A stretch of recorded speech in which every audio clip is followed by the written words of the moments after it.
आज हम ये कौन सी गाई है? ये कौन सी गाई है?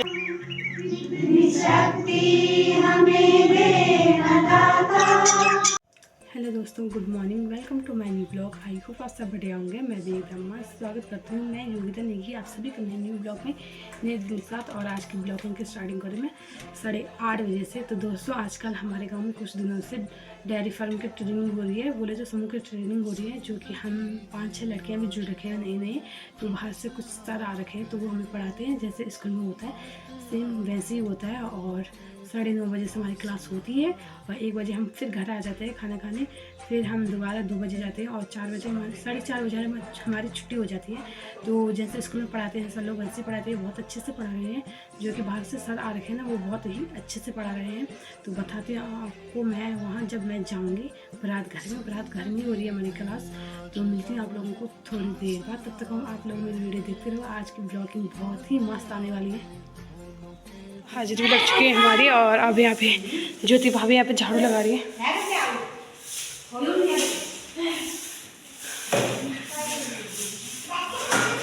और ये हमारी क्लास, बोले तो हमारा बारात घर। और यहाँ पे जिसकी भी आ रखा है आज।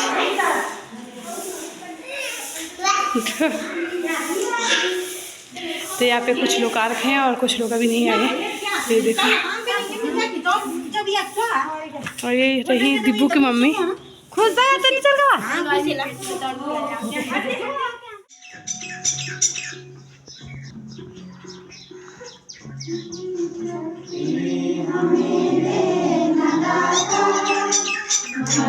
विश्वास कमजोर होना, शक्ति हमें देना दाता। मन का विश्वास कमजोर होना, हम चलेंगे रास्ते पे हमसे भूल कर भी कोई भूल होना। शक्ति हमें देना दाता, मन का विश्वास कमजोर होना। एक रास्ते पे हमसे चंपा चमेली, बेला गुलाब जूही, चंपा चमेली, प्यारे प्यारे फूल होते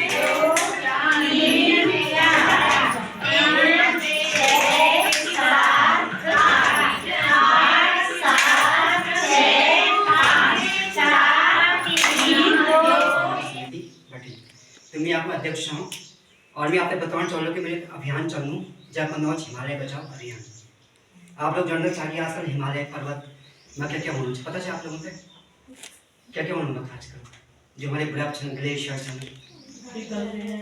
लगातार बनना चलना एक चिंता को विषय हमारा वास्ता और पूरी प्रकृति का।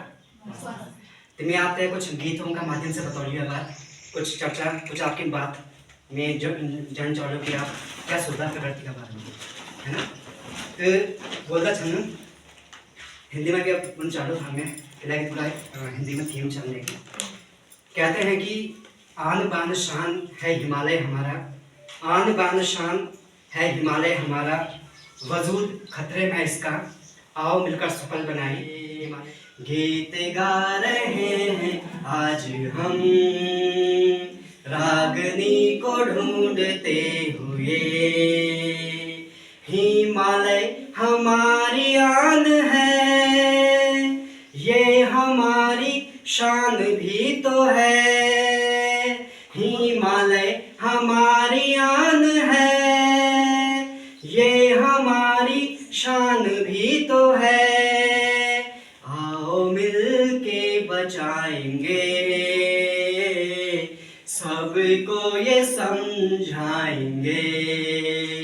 सोच लो अगर ये ना हुआ, जीवन का अंत तो होगा। जितने भी जंगल बचे हुए हैं वो हम ही लोगों के कारण तो बचे हुए हैं जो घर में नहीं। लेकिन बहुत सारे ऐसे लोग हैं कि जो इन चीज़ों को नहीं समझ रहे हैं। जैसे ऊपर जितने भी जंगल होंगे उसका लाभ किसको मिलेगा? नीचे रहने वाले लोगों को। अगर ऊपर बांझ का बड़ा जंगल होगा तो पानी ज़्यादा उस जगह पर होगा नीचे, नहीं।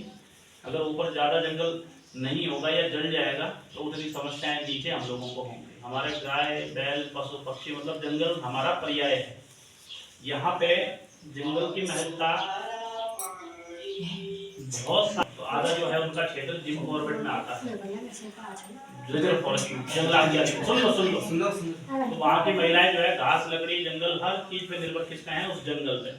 अगर जंगल खत्म हो गया तो हम लोग तो हमारे गांव तो वैसे ही खत्म हो गया समझो। क्योंकि सुबह रया परात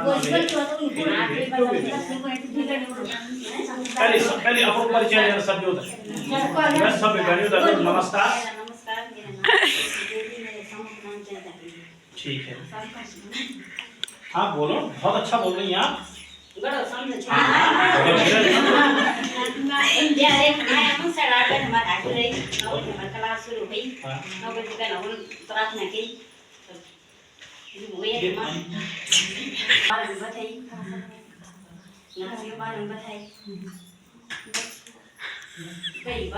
दूध बेचना बारंबार है। सबसे पहला पहचानना चाहिए, सबसे पहला प्राइमरी में सभी होना चाहिए, है ना। पहला प्रोडक्ट पहना होना चाहिए, तब आज मगी मतलब अन्य बिजनेस है ना। तो इनकी की जब हमारा दूध आज सब रात हमारी सब है मेरा भी उन पहन होना चाहिए हम कौन कर रहा है ना। इससे हमने दीदी तू लोने तो बोला है ना। दीदी नमस्कार, हमारी चीज है बेचना को दीदी देख रहा थी अच्छी चीज की पूरी चीज तुम लाच लोगों ने लोगों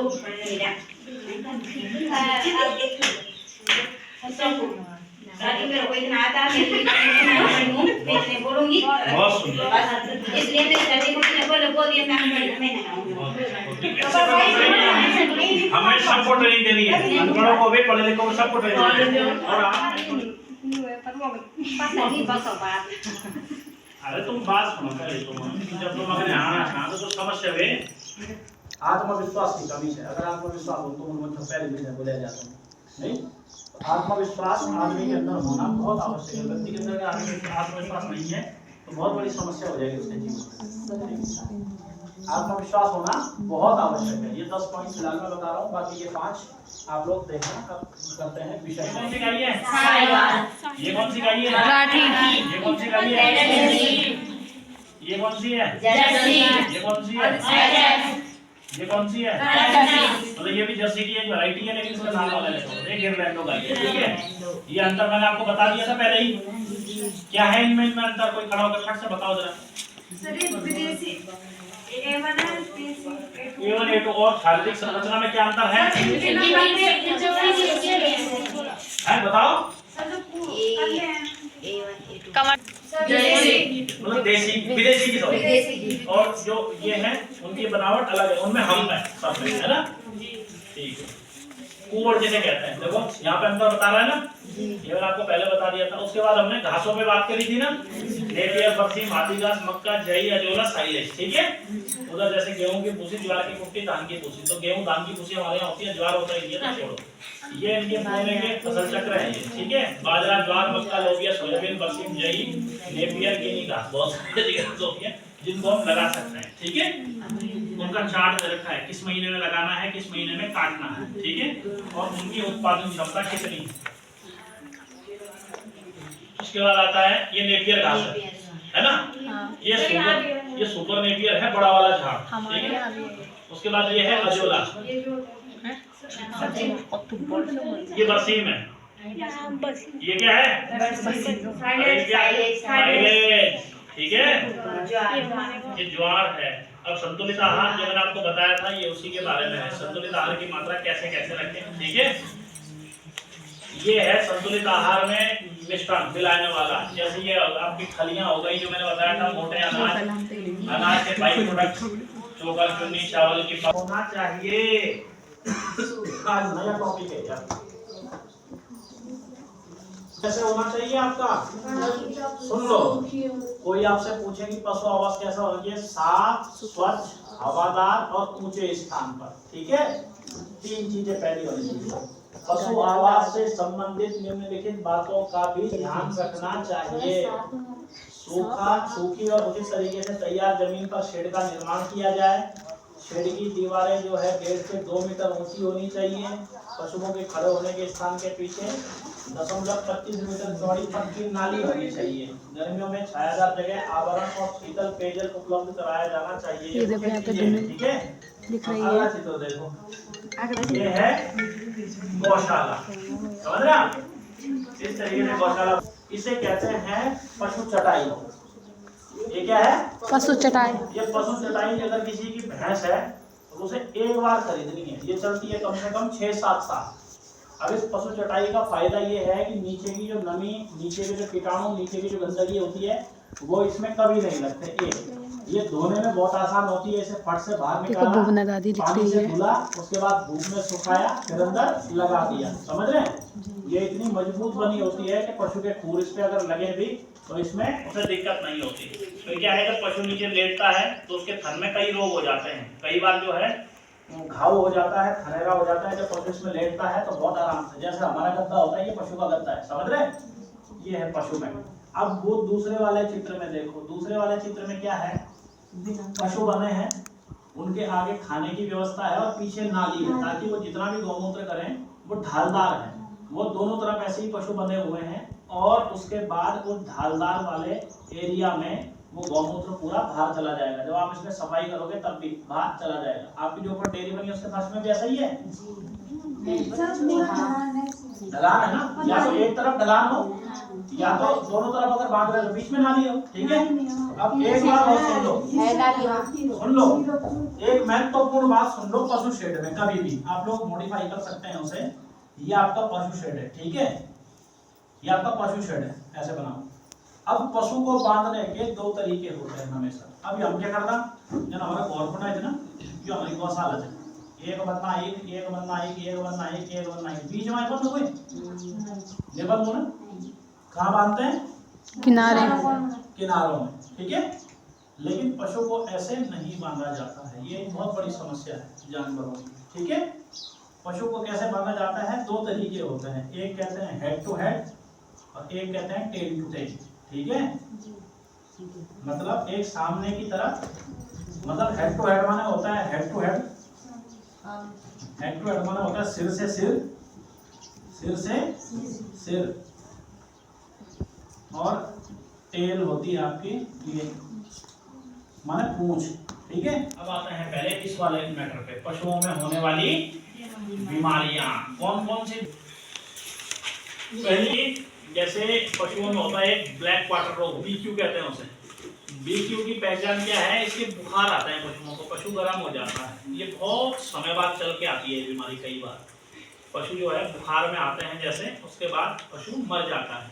ठीक है, एक पूंछ कटवा रोग होता है, कई गायों की पूंछ कटी होगी इधर, वो भी रोग है। कई रोग होता है छिपड़न, काटे रात गए तो छिपड़न, उसे बोलते हैं टेगनाला रोग। अब सबसे मुख्य जो रोग है पशुओं में वो होता है खरहा, मुंह पका जिसे कहते हैं। भैंस में बहुत ज्यादा होता है गर्मियों के समय में। कई बार आपने देखा होगा गाय जो है जीभ से बाहर निकाल रखी है, खाना नहीं खा रही है, उसे कहते हैं खरहा रोग, मुंह पका जिसे कहते हैं। ठीक है, अब मुंह पका जो रोग है। तो दोस्तों हो गया अब हमारा लंच टाइम, तो जा रहे हैं हम अपने अपने घर खाना खाने। तो अब थोड़ी देर बाद मिलती हूँ जब हम वापस आएंगे 2 बजे। दोस्तों हम 1 बजे आ गए थे घर और खाना भी खा लिया हमने। तो अब जा रहे हैं हम 2 बज गए। तो अब जा रहे हैं हम दोबारा क्लास में, मैं और गीता चाची, और उधर से भी आ रही है 2 चाचियाँ। तो अभी जा रहे हैं हम हैं। हाय बना, हाय बना, हाय पूछ नहीं कैसे हाय 50 से कैसे ये लोग काम में व्यस्त हो। एक बोल दो कि मैं व्यस्त हूं, मैं बहुत व्यस्त हूं, मैं बहुत व्यस्त हूं। कोई हम में दिखा तो बोलो भी माने टाइम ही नहीं, को में दिखा तो बोलो भी माने टाइम नहीं, जाओ सब जगह तुमड़ा गयो भी माने टाइम नहीं, गुरु मान गयो भी माने टाइम नहीं, मैं टाइम नहीं। स्वामी विवेकानंद जी बोलते हैं कि जो आदमी बोल दो कि मैं व्यस्त हूं, दरअसल वहां व्यस्त नहीं है, बल्कि क्या है अस्त व्यस्त। क्या छो? अस्त व्यस्त जो। अब व्यस्त को मतलब क्या हुआ? व्यस्त नहीं कि वे जो काम पर व्यस्त चीजें होने वे को मैनेजमेंट नहीं कुछ।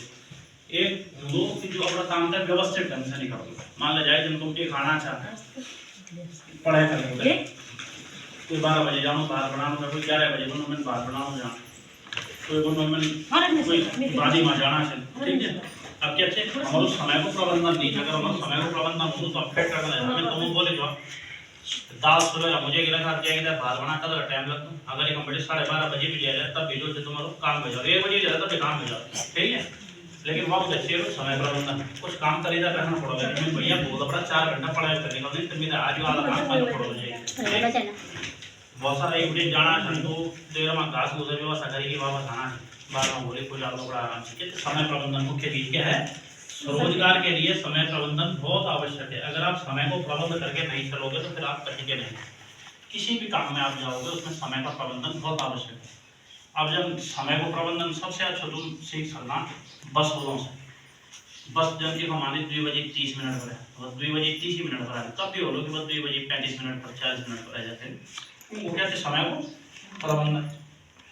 बहुत सारा ही है। अब जब टैक्सी में जब सवारी बंधन तब चलती, लेकिन बस क्या से चलती टाइम से, उनको समय प्रबंधन से। यही समय प्रबंधन स्वरोजगार में लागू होता है कि भैया आपके पास समय कैसा है, आप किस हिसाब से आप उसका सदुपयोग कर रहे हैं।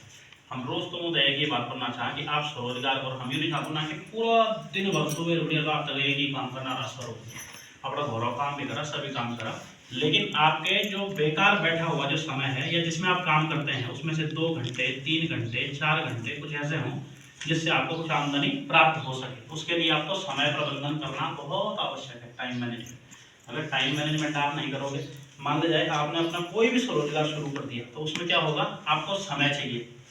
अब आपने सबको काम बांट दिया कि भैया 5 लोगों का काम ये है, 5 का ये है, 5 का ये है, 5 का ये है। उसके बाद रूटीन बदल दिया बारी। समूह में काम कैसा होता है, समूह में हमेशा झगड़े होते हैं समय प्रबंधन के चक्कर में। अब मान लिया जाए आपने डेयरी खोल दी, अब गाय लिया है, अब 5 महिलाएं एक ग्रुप की, उनका काम है 1 हफ्ते तक घास का। किसका काम है? 5 महिलाएं अगले ग्रुप के, उनका काम है अगले दिन तक गोबर का। किसका काम है? केवल गोबर का काम है। 5 महिलाएं अगले जो है 1 हफ्ते तक उनका काम है दूध निकालने का, उनका काम है दूध का। 5 महिलाएं उनका काम है बाजार बेचने का, ठीक है।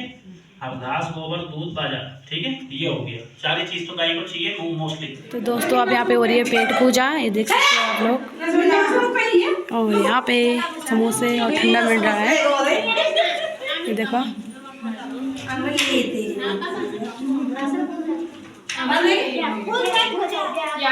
और हम यहाँ पे नाच रहे हैं। हेलो गाइस, हम यहाँ पर नाच रहे हैं। समोसा और ठंडा पी रहे हैं हम। दोनों को छोड़ा गिलास है। ये देखो तुम तो दियो समोसा हम बहुत दे यार सीधे दे सीधे ये दूध खाना में तुम दूध खाई भी एक खाई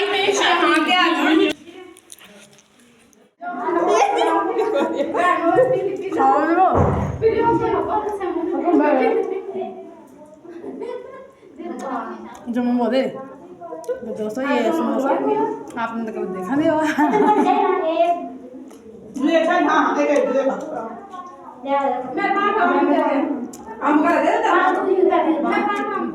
तो दोस्तों छुट्टी भी हो चुकी है हमारी 4:30 बजे। तो आज की ब्लॉगिंग की समाप्ति यहीं पे करते हैं, और आप लोग मेरी वीडियो को लाइक कमेंट शेयर करें, और जो चैनल में नहीं आ रखे तो वो जो चैनल में नहीं आ रखे वो सब्सक्राइब करना ना भूलें। तो मिलती मैं आप लोगों को अगले ब्लॉग में, तब तक बाय।